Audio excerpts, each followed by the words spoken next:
तो good morning दोस्तों, कैसे हैं आप सभी लोग। तो एक बार फिर से स्वागत है आपका मेरे एक नए यूट्यूब वीडियो पे। तो दोस्तों आज के ब्लॉग की शुरुआत हो रही है सुबह के 5:33 से। तो अभी मैं पहाड़ों की ओर सामान भिजवाने के लिए गाड़ी तक जा रहा हूँ। तो दोस्तों अभी मैं जा रहा हूँ बैग पहुँचाने से। गाँव से कुछ सामान आया था तो ये बैग पहुँचाना ज़रूरी है, ठीक है। तभी तो अगली बार सामान आएगा ना। डेली मम्मी को परेशानी हो जाती है कि कौन सा बैग यूज़ करना है घर पे। वैसे घर से टाइम टू टाइम सामान आते रहता है। सब्जी हो गया, मट्ठा हो गया, दूध हो गया, दही हो गया।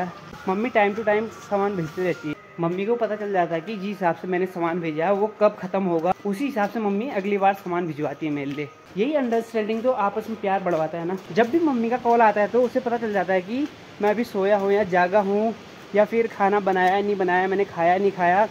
लगभग मम्मी को सारी चीज़ें पता रह जाती हैं, ठीक है।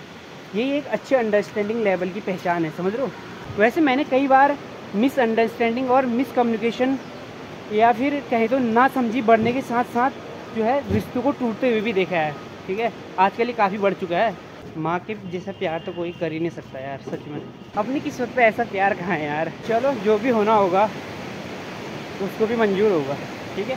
जिन लोग को ये पता नहीं है कि अभी तक जो बागेश्वर में झूला पुल है वो अभी तक बंद पड़ा है, ठीक है।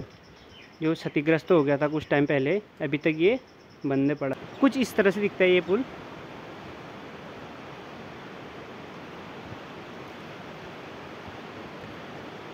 फिलहाल ये पुल आवागमन के लिए बंद किया गया है, ठीक है। इस पुल की स्थापना 1913 में की गई थी। तो लगा लो तब से लेकर अब तक ये पुल चल रहा था, ठीक है। तो अभी क्षतिग्रस्त हो गया तो इसलिए ये पुल बंद किया गया है। दोस्तों आज बागेश्वर के मौसम की बात की जाए तो कुछ इस तरह से हो रहा है।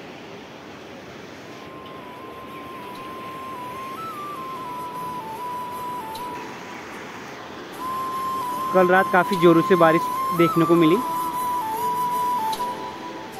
मैंने आप लोगों को बताया था कि सरयू नदी का उद्गम खादी गांव से होता है।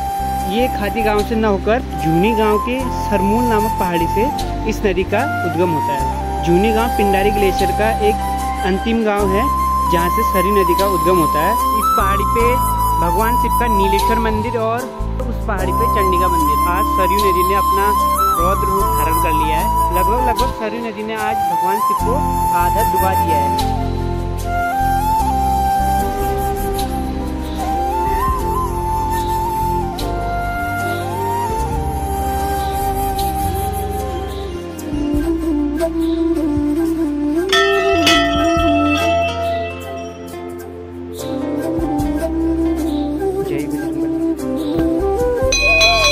दोस्तों ये पुल गोमती पुल है जो अल्मोड़ा जाने वाले रास्ते पर स्थित है। इसका निर्माण 1962 दिख रहा है आपको, 1962 में हुआ है।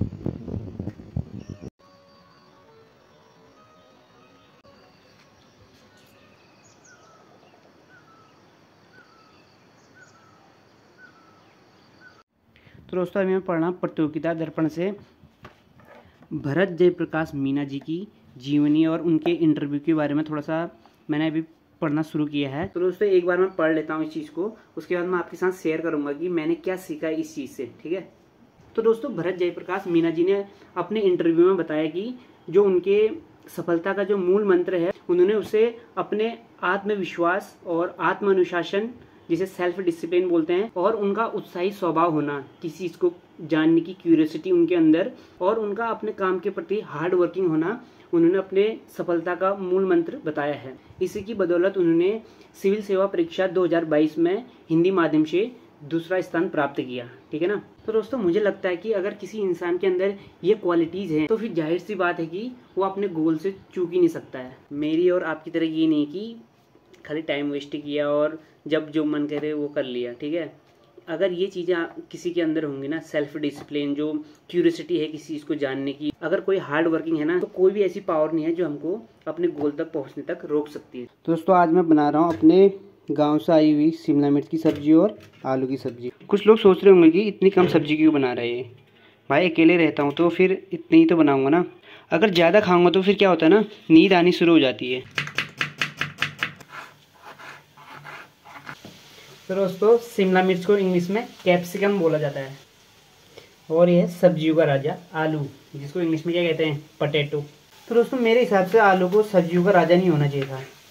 इसको बल्कि सब्जियों का दोस्त होना चाहिए था, क्योंकि दोस्त क्या होता है, सबके साथ घुल मिल जाता है। अब राजा थोड़ी सबके साथ घुलेगा मिलेगा तो दोस्तों लगभग आलू की सब्जी हर किसी सब्जी के साथ खप जाता है, इसीलिए इसको सब्जियों का राजा भी कहा जाता है।